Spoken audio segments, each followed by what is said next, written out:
Very warm greetings from Success Boat. Very warm greetings from me. I am Prakhar Mishra, your co-founder, and I will be teaching you legal aptitude throughout your whole journey at Success Boat. So first of all, I'll be starting with the introduction of the entire legal aptitude section, and उसके बाद we'll move to the introduction of law of torts. Torts is a major subject in your law school, and काफ़ी सारे different subjects होते हैं जैसे torts, contract, constitution, काफ़ी मतलब there is a huge variety. Torts is one of them. Okay, so this smiley was drawn by me before starting this particular presentation. तो ऐसे ही I was just playing around with this tool. तो let's go back to it.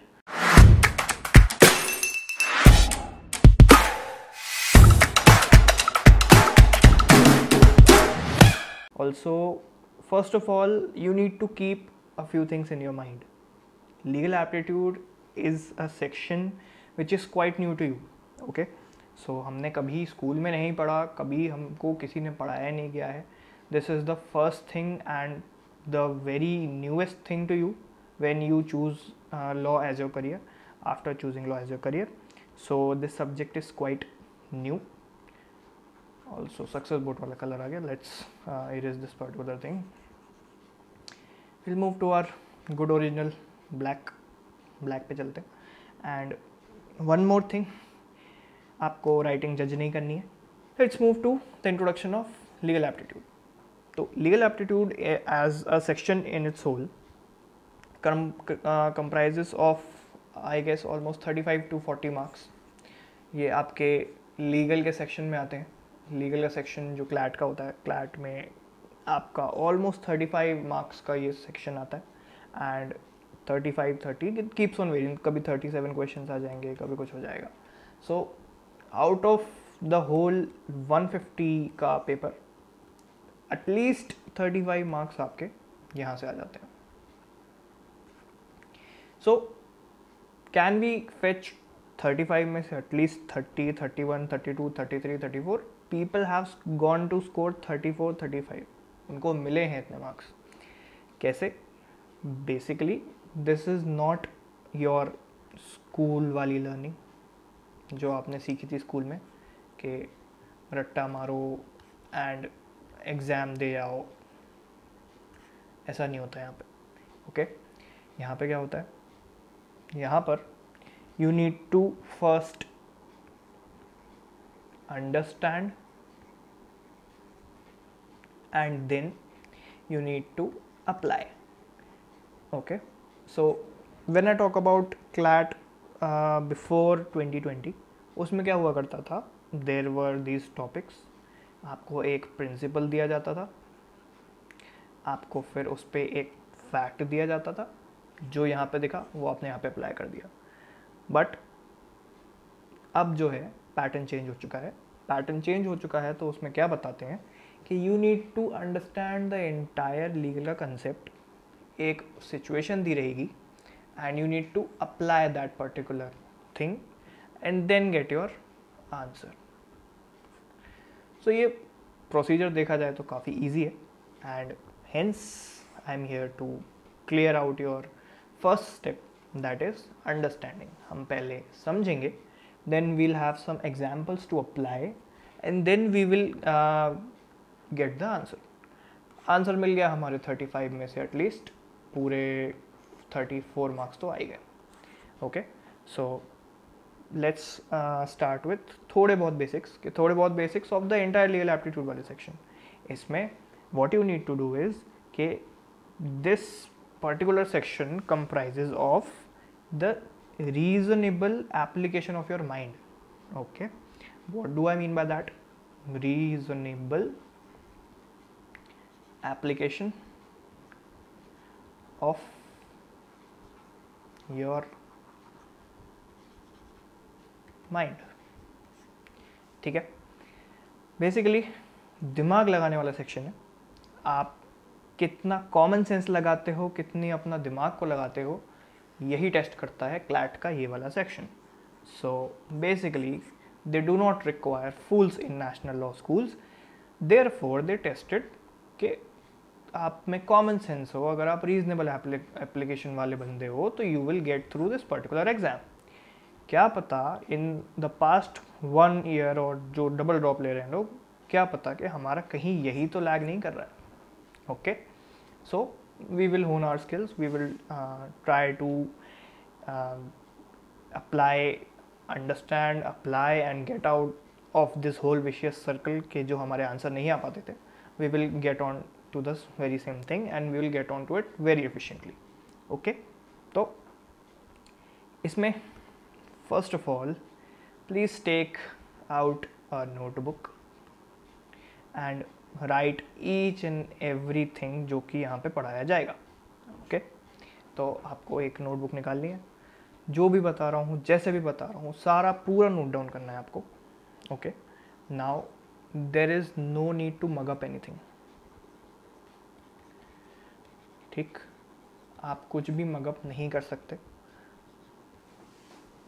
आपको समझना पड़ेगा concept को, then only we will understand the concept and will be in a position to apply each and every thing on to the question. जब question आता है, मुझे concept समझ में नहीं आएगा तो क्या कर लोगे तुम अप्लाई करके। ओके, सो ठीक है, let's move on to the hero of today's class, that is the law of thoughts.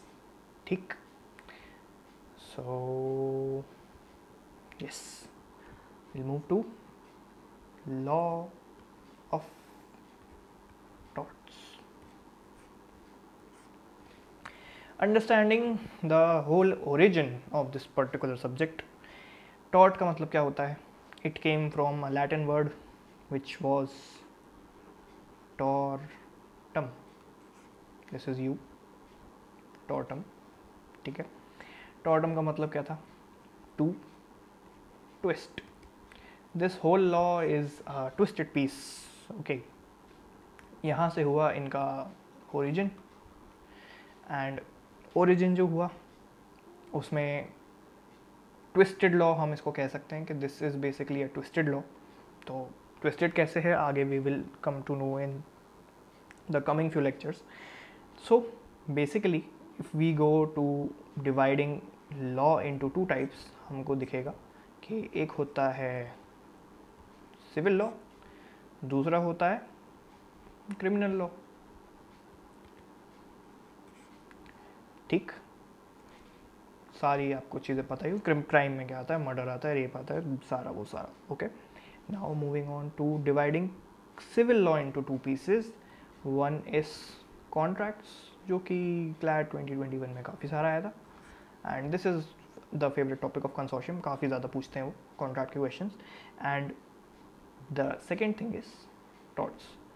तो ये इफ़ आई से, अगर मैं इसको मार्क करना चाहूँ, तो लॉ के सिविल पार्ट का एक छोटा सा पार्ट है, उसको बोलते हैं टॉर्ट्स।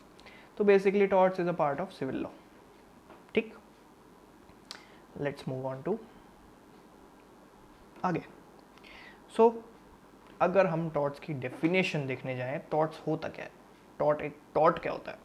ठीक, इसकी डेफिनेशन में ये आएगा, it is the conduct of an individual which violates the legal rights of another person. Conduct which violates the legal right, ये काफ़ी इंपॉर्टेंट चीज़ है, legal right of an individual. ठीक, कंडक्ट मतलब what do you mean by conduct? Act. कुछ भी काम आप करो, आप हाथ उठाओ, पैर उठाओ, सब आपकी कंडक्ट में आता है। और बेसिक कोड ऑफ कंडक्ट क्या होता है? Code of conduct is something how shall you behave in this particular scenario. Code of conduct, वहीं से ये वर्ड ओरिजिन हुआ है। कंडक्ट मतलब एक्ट, कोड मतलब एक पूरा सेट ऑफ रूल्स। जब आप इसको वॉयलेट करते हो कि भैया तुम्हें ऐसे नहीं रहना था, आपने उसको वॉयलेट कर दिया और ये वॉयलेशन से किसी की लीगल राइट अफेक्ट हो गई। What is the legal right? के ये उसका अधिकार था जो कि उसको लॉ ने दिया था, that is called legal right. किसी भी इंडिविजुअल की वो लीगल राइट अफेक्ट हो जाती है तो इसको हम बोलते हैं टॉर्ट। ऑल्सो अ डिस्क्लेमर, इसको आप अच्छे से लिख लो कि it is not applicable in India. This is basically a thing of England, because ये इनका पूरा ही अनकोडिफाइड लॉ. अनकोडिफाइड क्या होता है बता देंगे. तो yes, it is not applicable in India. ठीक. Now moving on again to our concepts. So हमने ये देख लिया कि कंडक्ट जो कि किसी की लीगल राइट को वायलेट करती है, that is known as torts. Now tort is a civil wrong. Tort is a civil wrong. ठीक है, क्योंकि हमने वहाँ देखा था कि वो लॉ के सिविल वाले पार्ट में आया था. Civil wrong against an individual. Civil wrong मतलब गलत. सिविल साइड पे आता है, क्रिमिनल तो है नहीं. क्यों नहीं है बताऊंगा अभी थोड़ी देर बाद. तो दैट्स वाई इसको हम सिविल रॉन्ग कहते हैं. ठीक है. नाउ मूविंग टू आगे कंसेप्ट पे कि civil wrong against an individual, जिसमें कोई लीगल एक्शन लिया जाता है एंड उस एक्शन का मोटिव क्या रहता है कि भाई मेरा जो लॉस हुआ है मुझे वापस कर दो. Whatever I have lost in this particular situation, in this particular scenario, please compensate me. Compensation is the main motive of all these proceedings. Compensative nature होता है. ठीक है. कंपेंसेशन कौन देगा? जिसने वो गलत काम किया है, उसको हम बोलते हैं रॉन्ग डूअर. रॉन्ग डूअर की डेफिनेशन यही होती है जो कि रॉन्ग करता है. डूअर मतलब करने वाला, रॉन्ग मतलब गलत. ओके. नाउ एक छोटा सा 3 लाइन का टेबल है, उसमें फ्लो चार्ट बोल सकते हैं उसको. टेबल क्या ही है? टॉर्ट क्या होता है? Violation of legal right. बस यहीं पे 3 लाइन में टॉर्ट्स ख़त्म है आपका. ठीक. टॉर्ट क्या होता है? वो वायलेशन होती है लीगल राइट की. ख़त्म. Okay. Now this violation can be done deliberately या फिर केयरलेसली. मतलब जानबूझ के किया जा सकता है या भूल चूक में हो सकती है वो चीज़. जानबूझ के, भूल चूक में. डी सी, या तो डी होगा या तो सी होगा. दोनों में से कोई एक ही सर्कमस्टांस होता है. या तो आप उसको जानबूझ के करोगे, डेलिबरेटली करोगे, या फिर आपकी कहीं से गलती हो गई, नेग्लिजेंस हो गया. Negligence falls under this. इसमें नेग्लिजेंस एक एग्जाम्पल है. ओके. तो इससे आपने क्या करा? इन दोनों चीज़ों से आपने करा है हार्म कॉज्ड. किसी को आपने हार्म किया है, जिससे क्या हुआ है? उसका लॉस. ठीक है. तो आपने या तो डेलिबरेटली किया, केयरलेसली किया, लेकिन उससे किसी का हो गया नुकसान एंड उससे उसका हो गया लॉस. गलत किया, लॉस करवा दिया उसका. अब क्या कैसे करवाया सारा विल डिस्कस फर्दर. तो इतना अभी तक समझ में आया कि हमने किसी का लॉस करवा दिया अपने throughout the whole act से. ठीक है. अब इसके कुछ एग्जाम्पल ले लेते हैं.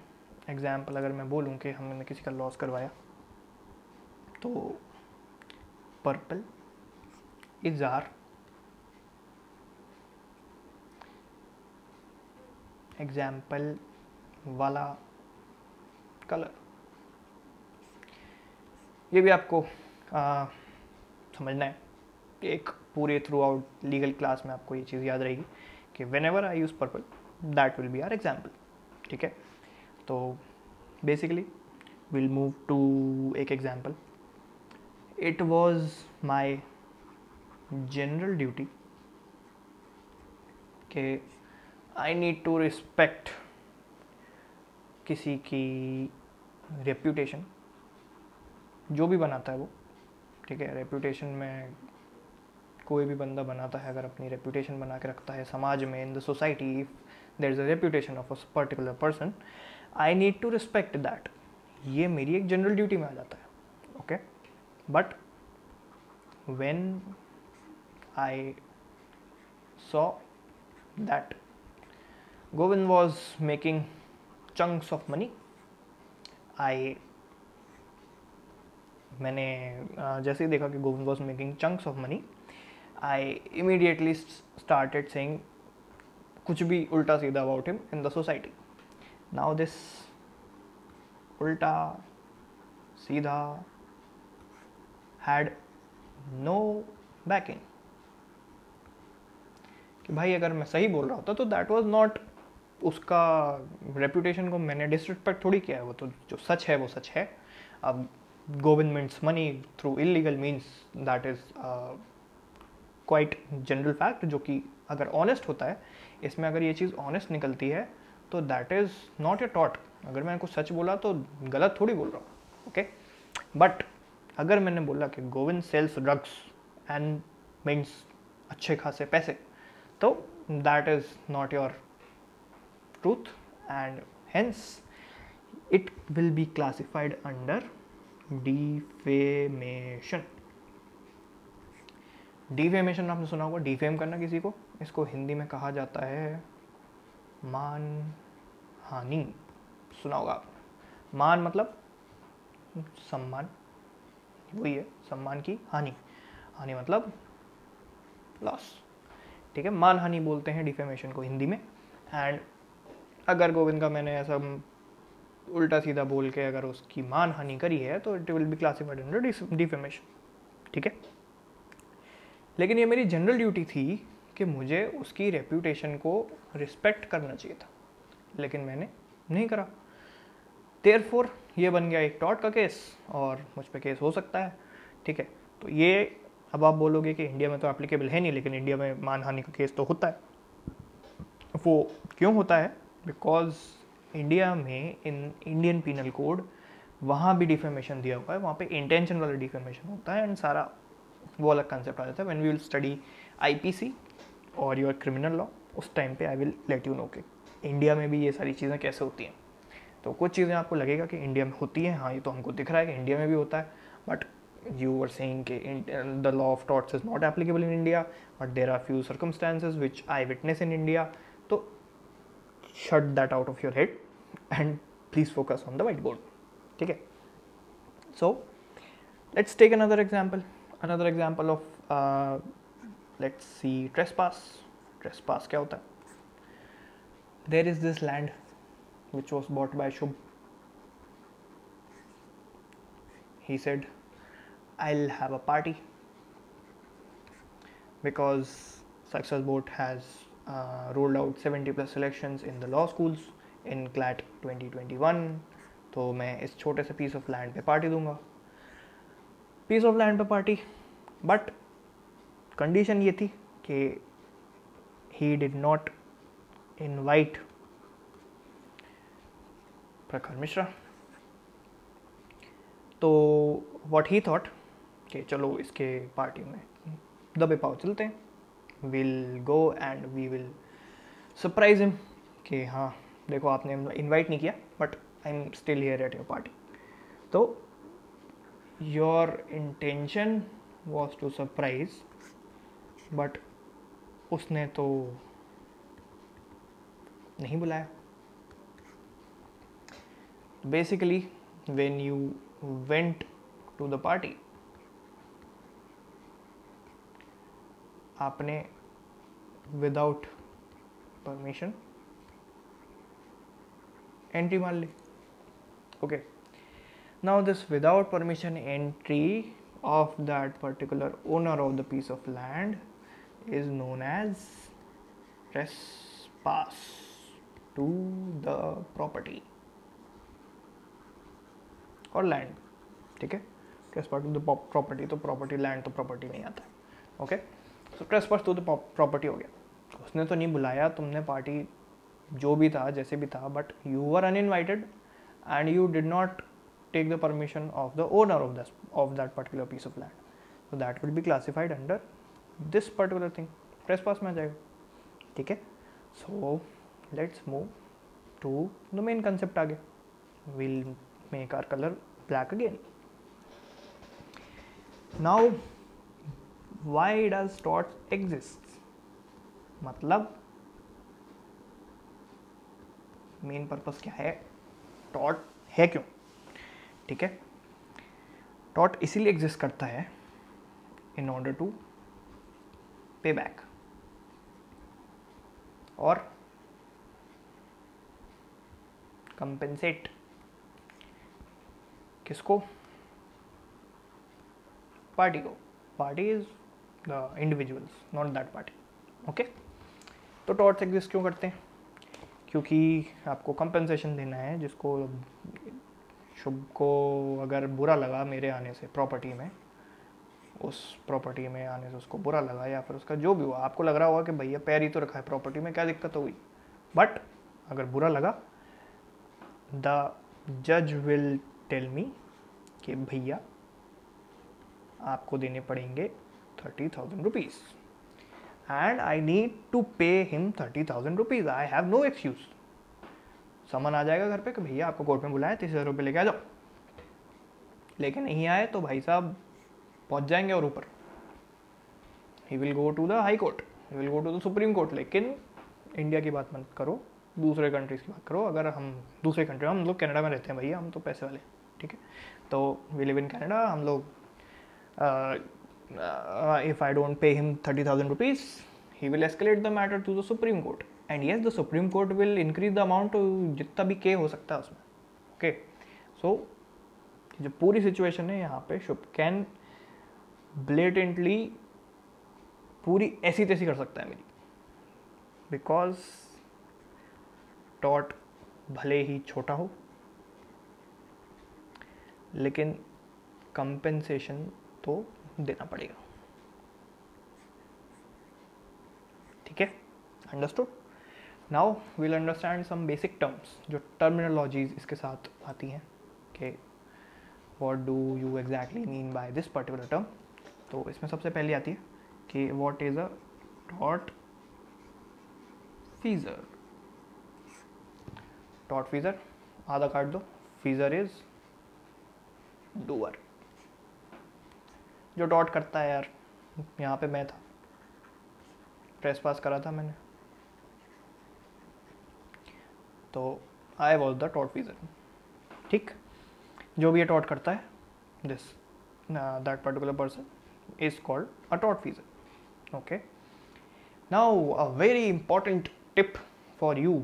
जब आप कॉलेज जाते हो, जब आप अगले साल अपने अपने फेवरेट एनएलयूज में बैठे होगे, तो आपको एक पॉजिटिव इंट्रैक्शन के टाइम पे, रैगिंग नहीं बोलते कॉलेज में, रैगिंग मत बोल देना. रैगिंग जो होती है, रैगिंग नहीं होती, उसको बोला जाता है positive interaction. Because this world is full of euphemisms. This world is full of euphemisms. So हम ये बोलना अच्छा नहीं लगेगा, कोई पकड़ लेगा, तो पॉजिटिव इंटरैक्शन बोलते हैं. बढ़िया है. ठीक, पॉजिटिव इंटरेक्शन में it is a very famous task of the seniors to ask their juniors कि भाई लाइब्रेरी जाओ, डॉट की बेयर एक्ट लेके आओ. And pretty juniors, those small kids, they do not know, CLAT निकाल के आ जाते हैं. फिर भी वहाँ आके पता लगता है कि भैया बेयर एक्ट. पहली बात तो बेयर एक्ट क्या होती है? बेयर एक्ट वो होती है जहाँ पे सारी चीज़ें लिखी होती हैं उस लॉ की. ठीक है, छोटी छोटी, जैसे आपने इंडियन पीनल कोड पढ़ा होगा, civil procedure code, these all are called bare acts. Bare मतलब इसमें किसी की कमेंट्री नहीं है, जो कि लॉ में एग्जीक्यूटिव ने लिखा हुआ है, जो कि लेजिस्लेचर ने जो लिखा हुआ है, जो भी उसमें सारे लॉज वगैरह जो भी हैं, रूल्स हैं, कोड ऑफ कंडक्ट हैं, जो भी हैं, वो एक्ट जो पास हुई है वो बेयर है पूरी. मतलब इस पर किसी ने कोई कमेंट्री नहीं करी है. This is called a bare act. अब बेयर एक्ट लेके आओ आप टॉट्स की. ठीक है, तो वो बेचारा लाइब्रेरी में घूमता रहता है 2 घंटे, 3 घंटे, 4 घंटे, क्योंकि भैया सीनियर्स ने बोला है तो लेके तो आनी पड़ेगी. ओके, बट बात ये होती है कि you need to understand that torts is uncodified. Uncodified का क्या मतलब होता है कि भैया इसकी कोई बेयर एक्ट नहीं होती है, ये कहीं लिखा नहीं हुआ है. ये तभी तो इंडिया में नहीं है क्योंकि इंडिया का लॉ जो है वो सारा कोडिफाइड है। हम ऐसे हमारे यहाँ सबने मना ही कर दिया कि भैया हम तो चलाते ही नहीं है, मतलब बिना ऐसा तुम तो ऐसी तैसी करते हैं, मतलब we are Indians, we need proof for everything, we need everything in return. तो दैट्स वाई हमने ये बोली कही सुनी बातों पे तो वैसे भरोसा नहीं किया, तो वैसे कर लेते हैं लेकिन इस मामले में नहीं करते, ठीक है। तो इसमें वी आर इंडियंस, तो हमने बोला कि नहीं भैया अनकोडिफाइड चीज़ तो वैसे ही अपने नहीं चलेगी, तो इसलिए टॉट्स हमारे नहीं चलता। But when I talk about Britain, उनका तो पूरा कॉन्स्टिट्यूशन ही अनकोडिफाइड है, उनको देश ही अनकोडिफाइड चल रहा है, तो वहाँ पे ये चलता है। अनकोडिफाइड मीन्स अन मतलब नहीं, कोडिफाइड, कोडिफाइड मतलब लिखा हुआ, ठीक है। तो अनकोडिफाइड है टॉट, ये आप जितनी जल्दी समझ जाओगे आपका ये जो है काफ़ी अच्छा जाएगा, ठीक है। अब what is the main source of this entire thing, आया कहाँ से भैया, पहले तो ये बता दो सोर्स क्या होती है अपने टॉट्स की। टॉट्स की सोर्स ये होती है कि दिस इज इसका ओरिजिन हुआ था फ्रॉम कॉमन लॉ कंट्रीज़ और सिविल लॉ कंट्रीज़ और दूसरी जो भी होती हैं, तो क्या क्या होती हैं वो आगे हम थोड़ा पढ़ेंगे, ओके। तो दिस वॉज ओरिजिनेटेड फ्रॉम जज मेड लॉ, जज made, we need to bring our eraser again, then judge made laws। मतलब क्या मतलब है इसका, जिसको दिमाग चल गया होगा अभी तक उनका चल गया होगा। बेसिकली ये बना है आपके केसेस से, जो भी केस जैसे आता गया वैसा लॉ बनता गया। अब जज को जैसा अच्छा लगा कि हाँ ठीक है, if someone's if stepping in someone's property is hurting them or is very hurtful or disrespectful to them, तो भैया इसको तुम गलत करार दे दो, ये आज से तुम किसी की प्रॉपर्टी में जाओगे तुम्हें पेनल्टी देनी पड़ेगी, ठीक है। तो this has arisen from the cases, जो भी केस आते गए वैसे लॉ बनते गए, ठीक है। जज मेड लॉज इसकी सोर्स है, ठीक। Now when I move to the concept of plaintiff and defendant, किसी को पता है यहाँ पे प्लेंटिफ एंड डिफेंडेंट क्या होता है? I am not interacting with you guys, लेकिन हाँ नहीं पता होगा, अज्यूम कर लेता हूँ, ओके। तो प्लेंटिफ मतलब स्पेलिंग लिख लो पहले तो, प्लेंटिफ डबल एफ लगता है, सिंगल मत लगा लेना, ओके। प्लेंटिफ मतलब जो कि एक प्लेंट लेके आता है, प्लेंट का मतलब क्या है, शिकायत, ओके, शिकायत। The one who files the plaint and wants compensation is called the plaintiff. Wants compensation. इसने प्लेंट फाइल करी है, इसको कंपनसेशन चाहिए, तो this person is known as plaintiff. तो plaintiff is basically in civil law, civil cases में उसको plaintiff बोलते हैं। And when we go to the criminal cases, तो क्रिमिनल का स्पेलिंग क्या होती है, क्रिमिनल, सी से स्टार्ट होती है, यहाँ का सी उठा लो, इसके आगे लगा लो, कंप्लेंट फाइल होती है वहाँ पे क्रिमिनल में, ये भी सी है, ये भी सी है, सी सी सी, ओके। इसलिए इसको बोलते हैं कंप्लेंट, वो क्रिमिनल कंप्लेंट हो जाती है। एंड फिर उसका जो लेके आता है कंप्लेंट को उसको बोलते हैं कंप्लेनेंट, ठीक। प्लेंटिफ हो गया अपना सिविल केसेस में, क्रिमिनल में यहाँ से सी उठाया, यहाँ पे सी लगा दिया, उसमें प्लेंट नहीं बोलते, उसमें बोलते हैं कंप्लेंट, और जो उसमें प्लेंट लेके आता है उसको बोलते हैं complainant. Done, dusted, okay. Let's move to defendant. Defendant कौन होता है?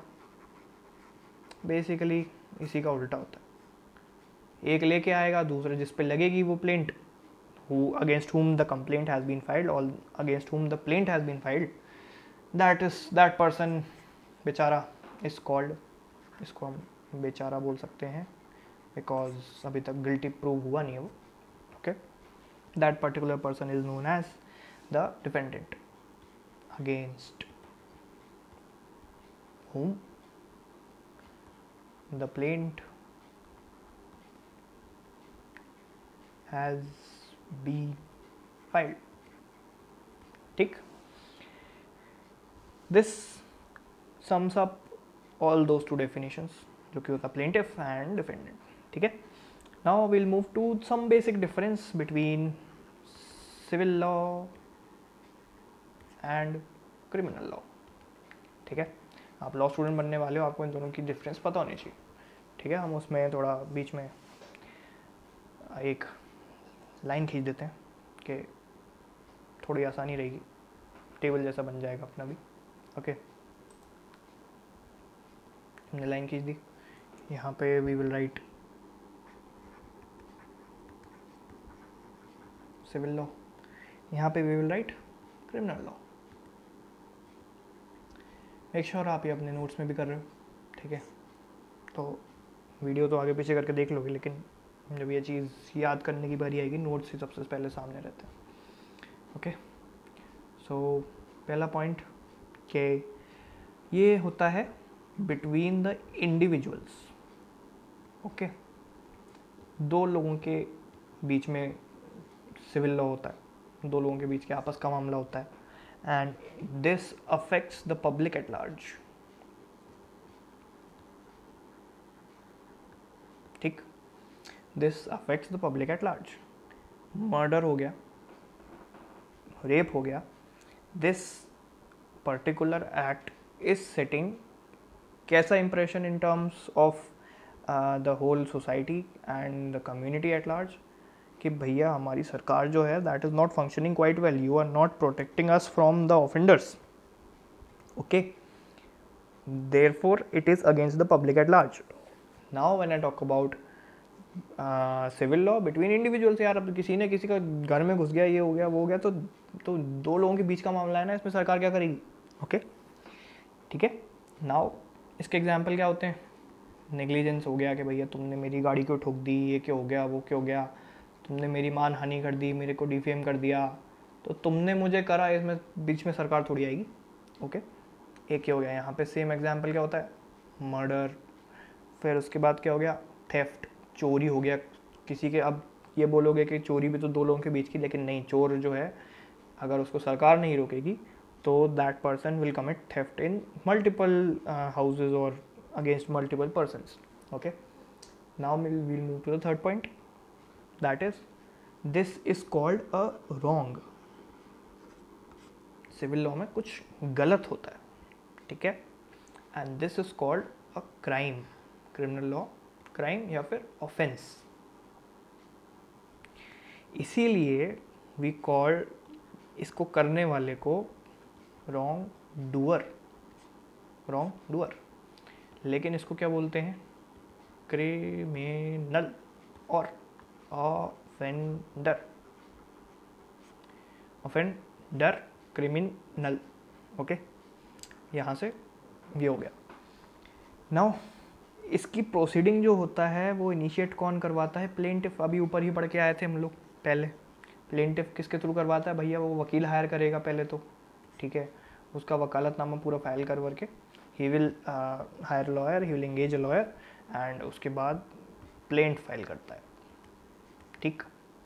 बट ये यहाँ पे इंडिविजुअल अथॉरिटी कर रही थी, जो कि अपने लॉयर के साथ कर रही थी। This is filed by the police, इसको क्या बोलते हैं, द स्टेट। स्टेट फाइल करती है through whom, through the public prosecutor. आपने नाम सुना होगा, तो अब आपको पता लग गया कि पब्लिक प्रोसिक्यूटर्स कौन होते हैं। आपके किसी के दीदी के, जीजा जी के, मामा जी के, समथिंग कोई पब्लिक प्रोसिक्यूटर होगा, कहीं कहीं कुछ ना कुछ सुना होगा। ये होता है भैया जो पुलिस की तरफ से केस फाइल करता है क्रिमिनल केसेस में, ठीक है। आज आपको काफ़ी ज्ञानवर्धक चीज़ें सीखने मिली यहाँ से सक्सेस बोर्ड से। Now will move to another thing कि और क्या डिफरेंसेस हैं क्रिमिनल और इसमें, okay. So will move to it कि इसमें जो होती है, इसमें इंटेंशन जो होती है आदमी की, it is not that much important. Intention is not relevant या इम्पॉर्टेंट। एक इसका एक्सेप्शन होता है, वो होता है मैलिशियस प्रोसिक्यूशन, उसको देख लेंगे, ठीक है। मैलिशियस प्रोसिक्यूशन बोलते हैं उसको, ओके। एक ही एक्सेप्शन है बस, और कुछ नहीं। नाउ विल मूव टू इसमें इंटेंशन ही सब कुछ होती है कि भैया ये इतनी बड़ी, इसकी सजाएं ही इतनी बड़ी हैं, the punishments are so big that your intention is very very important. Okay, now आपकी इंटेंशन काफ़ी ज़्यादा इंपॉर्टेंट हो जाती है, क्योंकि भैया यहाँ पे तो फांसी तक की सज़ा हो जाती है. ठीक है, फांसी की सज़ा मिल रही है तो इंटेंशन तो देखोगे ना, कम से कम बंदे की ऐसे उठा के पटक दोगे जेल में. ठीक है, नाउ इनकी केसेस की प्रोसीडिंग्स को क्या बोलते हैं, थोड़ी सी और लाइन खींच ली जाए. इनको बोलते हैं सिविल प्रोसीडिंग्स, एंड इनको बोलते हैं क्रिमिनल प्रोसीडिंग्स या फिर पब्लिक प्रोसिक्यूशंस.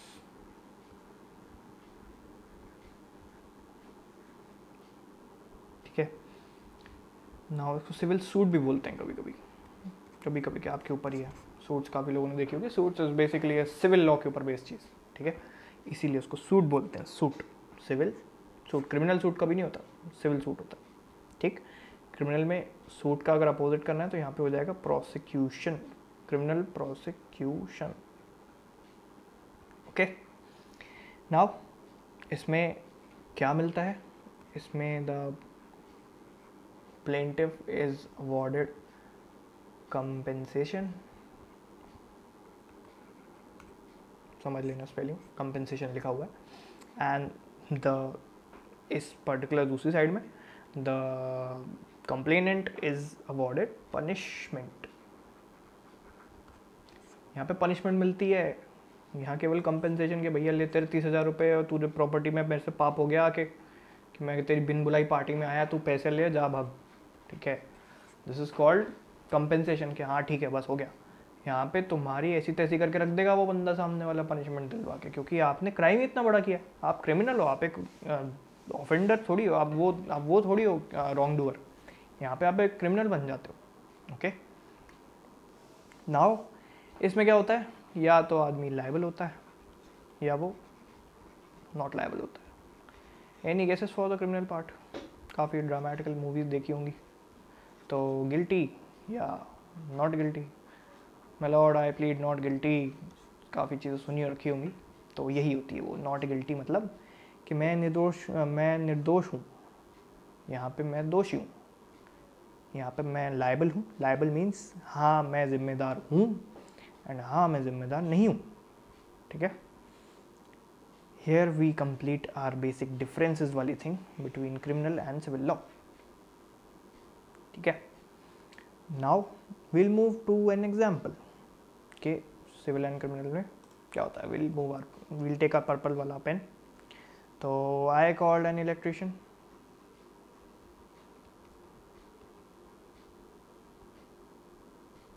ठीक है, मैंने इलेक्ट्रिशियन को बुलाया क्योंकि माई फैन वॉज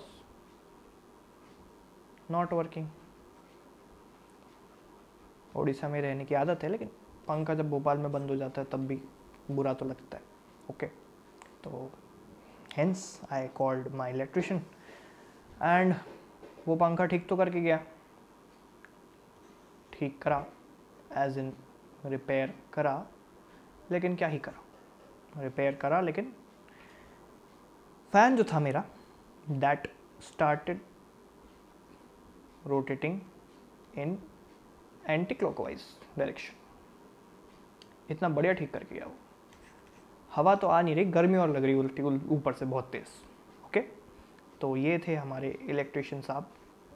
इनका नाम था श्रेष्ठ, मिस्टर इलेक्ट्रिशियन.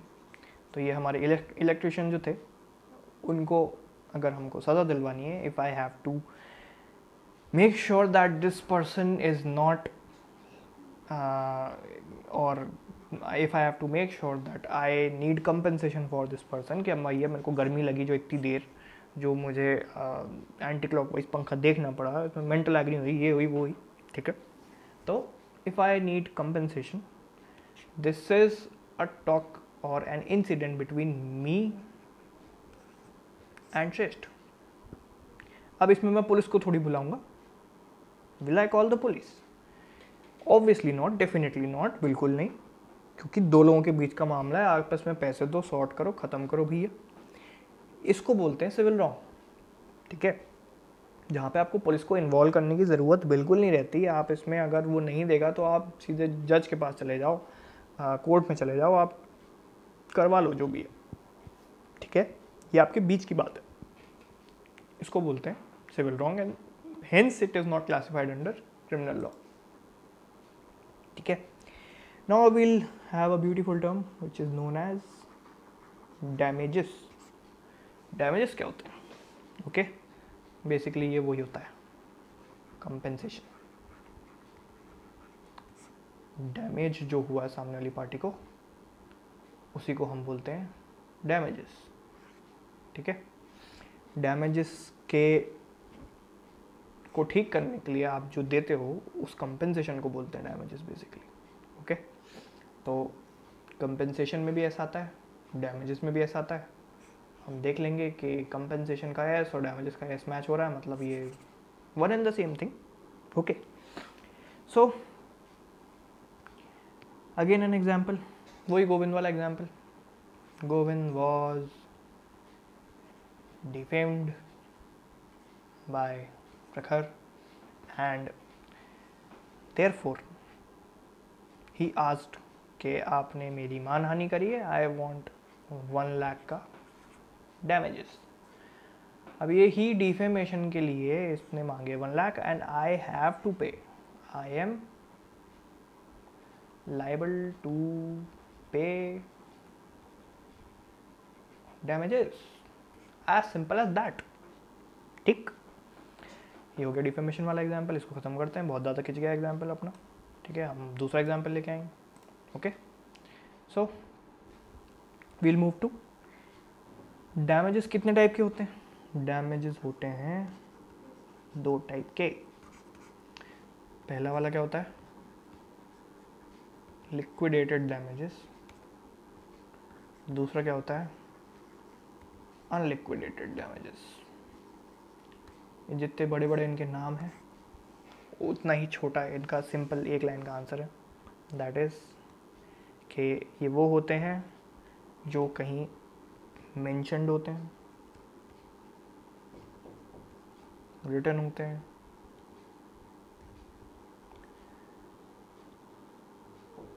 कोडिफाइड होते हैं,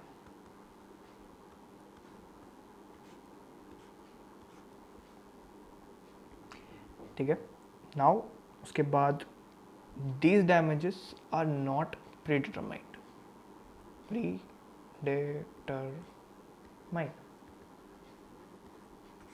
कहीं लिखे नहीं हुए। अब आपको किसी को किसकी कितनी इज्जत है वो तो आपको ऑन द स्पॉट पता लगानी पड़ेगी ना। यही केस पे अगर वापस जाएं, अगर मैं शुभ वाले एग्जांपल पे वापस जाता हूँ, ठीक है। यहाँ पे शुभ मुझसे कितने पैसे मांग लेगा? जितने भी मांग लेगा 30,000 कहीं लिखा थोड़ी है कि शुभ के लैंड पे एंटर करने पे मुझे इतने पैसे देने पड़ेंगे, बट मुझे देने पड़े because this 30k was determined by the judge in a court and Shubh asked for it and hence that damage was liable, I was liable to pay that particular amount of damages। and अगर ये unliquidated नहीं होते तो इसमें कुछ एक 5k या something पे सेटल हो जाते हम लोग अगर कहीं लिखा होता, क्योंकि अनकोडिफाइड है तो इसीलिए अनलिक्विडेटेड डैमेजेस होते हैं यहाँ पे। Hence what we conclude is torts में चलते हैं अनलिक्विडेटेड डैमेजेस। आप कुछ कर ही नहीं सकते किसी के सामने। On to the basic difference between a motive versus an intention. Quite confusing terms but yes, इसको आज we will sort out, okay. Now intention जो है this is only applicable in case of malicious prosecution, okay. Now malicious prosecution क्या होता है वो हम थोड़ी देर बाद डिस्कस करेंगे after in the coming few lectures, okay. Now what do you mean by intention? Intention is something के why this whether this act was deliberate or not. क्या ये जानबूझ के किया गया, क्या ये गलती से हुआ? ओके, यही होता है इंटेंशन। क्या आपने ये चीज़ जानबूझकर करी है, क्या आपने ये चीज़ गलती से करी है? ओके, मोटिव क्या होता है कि अगर ये चीज़ गलती से करी गई तो ये गलती क्यों नहीं हो पाई, या फिर इसको इस तरीके से I will be in a better position to put in that if this act was deliberate, okay, so why was this act deliberate? okay, क्यों करा आपने? इसका आंसर, इसका बेसिक एक लाइन में ये है कि ठीक है आपने ये कर दिया, लेकिन क्यों, मकसद क्या था? This is intention. इंटेंशन मतलब आपके पूरा जो डिलिबरेट आपका एक्शन है कि नहीं है, एंड उस ये सब करने के पीछे चाहते क्या थे? ओके, चाहते क्या थे, मोटिव क्या था? ठीक है, अगर आपने ये करा तो क्यों करा? वाई, जो वाई फैक्टर होता है, motive is the why and intention is deliberate और नॉट। ओके, इतनी चीज़ हमको समझ में आ गई। Now let's move to our example.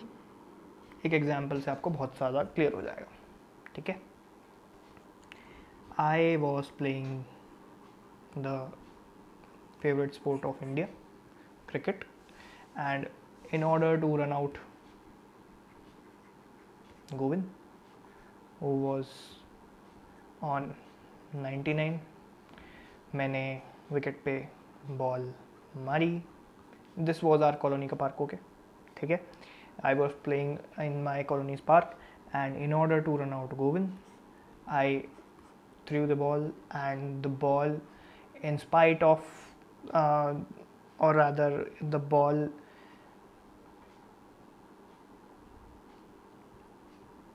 but the ball rather hitting those wickets, वो लग गई किसको? एक आंटी को, and she was going to the temple and was carrying a thali, and the thali got out. Basically the ball hit the thali, and the thali में जो भी content था that was on the rocking on the floor. But the crux was कि auntie was furious at this particular incident and उन्होंने ऐसी तैसी कर डाली घर पे कंप्लेंट करके basically. So was this act deliberate? क्या हमने जानबूझ के मारा? नहीं, डेलिबरेट तो नहीं थी। क्या हमारी इंटेंशन थी आपको मारने की, आपकी थाली फिकवाने की? इंटेंशन भी नहीं थी, हमारा मोटिव भी नहीं था। ठीक है, इंटेंशन तो थी ही नहीं, मोटिव भी नहीं था, तो this will not be characterise as a टॉट। ठीक है, ये टॉट नहीं हुआ।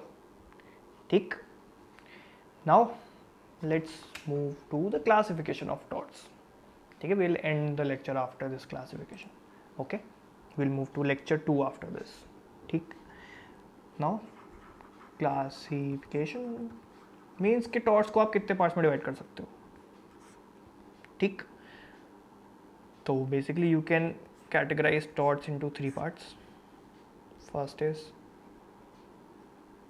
personal, second is property, third is P plus P, that is P plus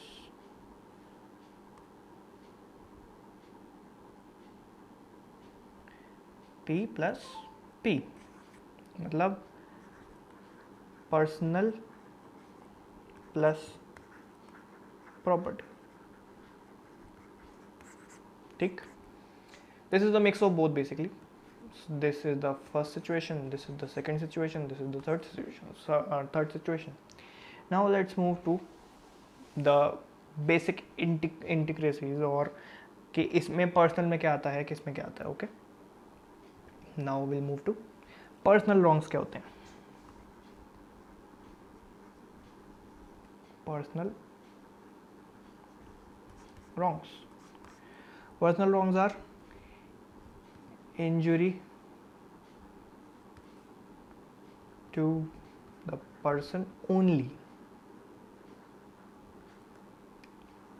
ये बड़ा बड़ा लिख लेना है यहाँ पे, केवल पर्सन को हुआ है और कुछ नहीं हुआ है, ठीक है। इसमें you can characterize this into two parts, injury to the body और injury to the dignity, defamation इसी में आता है, okay. Injury to the body we have 4 main heroes, that is assault, second is battery. These are the names of the torts, okay. We'll cover each and everything in the coming chapters, in the coming lectures. False imprisonment, आपने किसी को गलती से, false नहीं मतलब गलती से तो नहीं लेकिन बिना उसकी गलती के जेल में डलवा दिया, ठीक है। Then we'll move to nervous shock, वो जो दिल दहल जाता है उस टाइप की चीज़, okay. Assault, battery, false imprisonment, ये सब क्या होता है, these all are part of your bodily wrongs which a person will commit, okay. Now we'll move to dignity पे क्या चीज़ें असर करती हैं। dignity is इज्जत, okay. we'll write इज्जत, गजब बेइज्जती यार वाला मीम आपने देखा ही होगा। so इसमें we'll have libel, we'll have slander and we'll have malicious prosecution। काफ़ी तीसरी चौथी बार आ चुका है, we'll इस पे काफ़ी अच्छे से आते हैं। we'll tackle each and everything in the coming lectures। malicious prosecution, libel, slander, malicious, LSM आ जाते हैं आपके dignity में, and ABFN is bodily harms। A से हो गया assault, B से battery, F से false imprisonment, N से nervous shock। ABFN is your bodily harm and dignity को क्या होता है, LSM, ठीक है। ये आपको यहाँ से ऐसे ही याद हो जाएगा। Now we'll move to property वाले, ठीक है। प्रॉपर्टी के लिए जो wrongs होते हैं, इसमें the injury is to the property only,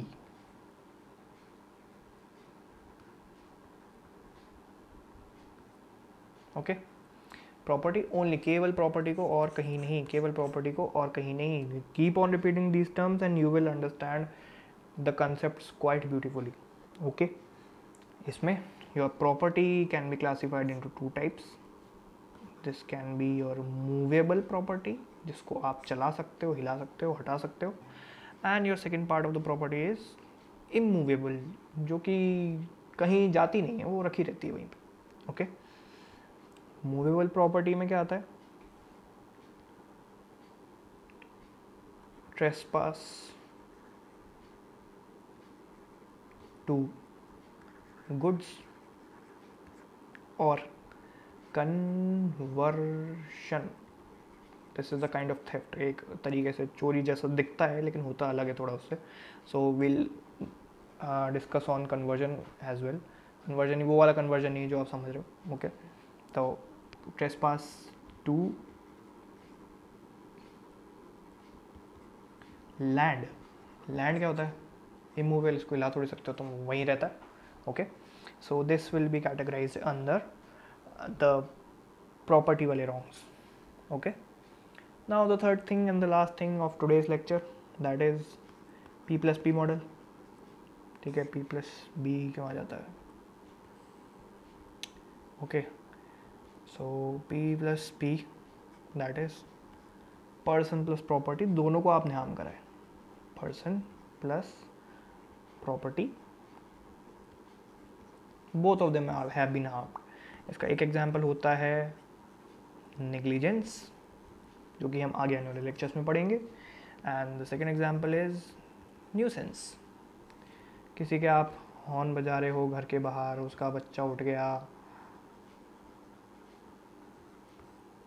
ठीक है, तो ये एक छोटा सा एग्जाम्पल है। पब्लिक न्यूसेंस, प्राइवेट न्यूसेंस, सारा, ठीक है। We will be discussing all of these things in detail, and if you are a success board का student, so if you are SB का क्लैट क्रूज जो है हमारा प्लान, क्लैट क्रूज 2.0, अगर आप इसके स्टूडेंट हो तो you will get the PDF of this entire white board and my